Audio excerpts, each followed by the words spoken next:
ചിരിമാഞ്ഞ് സ്മൃതി ഇറാനി എങ്കിൽ ചിരിക്കുന്നു കിഷോരി ലാൽ ശർമ്മ. ഇത് സ്മൃതി ഇറാനിയുടെ പരാജയം തന്നെയാണ്.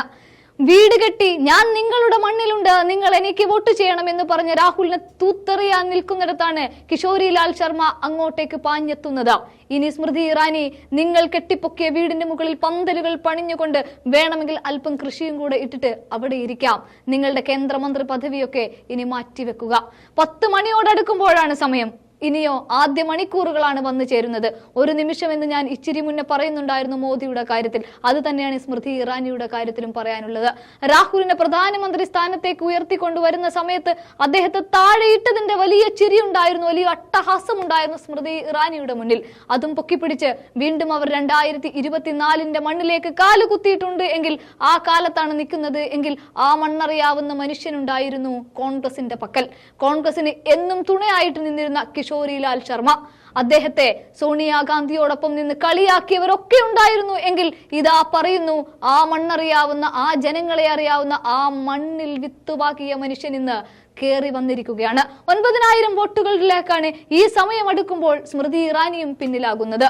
വലിയ കേന്ദ്രമന്ത്രി പദവിയൊക്കെ ചട്ടം കൂട്ടി വന്ന് ഫ്ലക്സ് ബോർഡുകൾ കൊണ്ട് അമേഠി ആകെ നിറച്ചു. എന്നിട്ട് അവരോട് പറഞ്ഞു, ഇവിടെ ആരെങ്കിലും ഏതെങ്കിലും ഒരു ഗാന്ധി കുടുംബം വന്ന് നിങ്ങൾക്ക് മുന്നിൽ വീട് വെച്ച് താമസിച്ചിട്ടുണ്ടോ?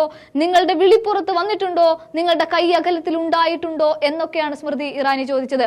പിന്നെയോ പറഞ്ഞത്, വയനാട്ടിലും അമേഠിയിലും ഒക്കെ ആയിട്ട് മത്സരിക്കുകയാണ്, തോൽവി മുന്നിൽ കണ്ടിട്ടാണ് എന്നൊക്കെ അവർ വീണ്ടും വീമ്പ് പറഞ്ഞു. പപ്പു പപ്പു പപ്പു എന്ന് പല ആവർത്തി വിളിച്ചപ്പോൾ ഇതാ നിങ്ങൾ അറിഞ്ഞില്ല. ആ മനുഷ്യൻ നടന്നു പോയ വഴികളിലൊക്കെയും വീണ്ടും മനുഷ്യർ കൂട്ടം കൂടി നിന്നത് നിങ്ങൾ കണ്ടില്ല. നിങ്ങൾ അപ്പോഴും ആർത്ത് വിളിച്ചു 400 എന്ന കണക്ക്. പക്ഷെ അതൊക്കെ മാഞ്ഞു പോയെന്നേ. ഇപ്പോഴിതാ റായി ബറേലിയിൽ അദ്ദേഹം മത്സരിക്കുകയുണ്ടായിരുന്നു, വയനാട്ടിലും അദ്ദേഹം മത്സരിച്ചിട്ടുണ്ടായിരുന്നു. എവിടെയെങ്കിലും ഒരു നിമിഷത്തേക്കെങ്കിലും ആ മനുഷ്യനൊന്ന് താഴെ പോയിട്ടുണ്ടോ? അത് ഇന്ദിരയുടെ പൗത്രനും രാജീവിന്റെ പുത്രനുമാണെന്നേ. ഈ രാജ്യം കാണുമ്പോൾ തൊട്ട്, ഈ രാജ്യത്തിന്റെ സ്വാതന്ത്ര്യ ദിനം തൊട്ട് ഈ കോൺഗ്രസും ഇവിടെ ഉണ്ടായിരുന്നു. ജവഹർലാൽ നെഹ്റു അടക്കം ഇങ്ങോട്ട് പൊക്കിപ്പിടിച്ച മതേതര ഇന്ത്യയിൽ, ഭരണഘടനയുടെ ഇന്ത്യയിൽ അതിലൂന്നിക്കൊണ്ട് ഭരണം നടത്താൻ വീണ്ടും രാജകുമാരൻ എത്തുമ്പോൾ ഈ പുലരി ആരുടേതാണെന്ന് സ്മൃതി ഇറാനിക്ക് അറിയാമോ? ഇത് പിറക്കുന്നത് രാഹുലിന്റേത് മാത്രമാണ്. പല ആവർത്തി വീണ്ടും വീണ്ടും രാഹുൽ എന്ന് പറയാവുന്നതിന്റെ ഒറ്റ കാരണമേ ഉള്ളൂ, അദ്ദേഹം വെറുതെ അങ്ങ് പിടിച്ചതല്ല. ഇന്നലെ വരെ ഉണ്ടായിരുന്ന പാരമ്പര്യത്തിന്റെ പേര് കൊണ്ട് പിടിച്ചതല്ല ഇത്. പിന്നെയോ അദ്ദേഹം പിടിച്ചത് കഷ്ടപ്പെട്ടിട്ട് തന്നെ.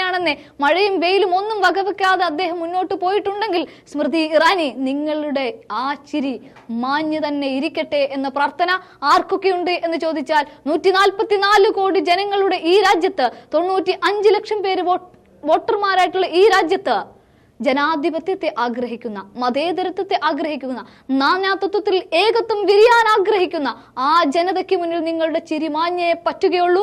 ഇനിയും അത്രയേ പറയാനുള്ളൂ.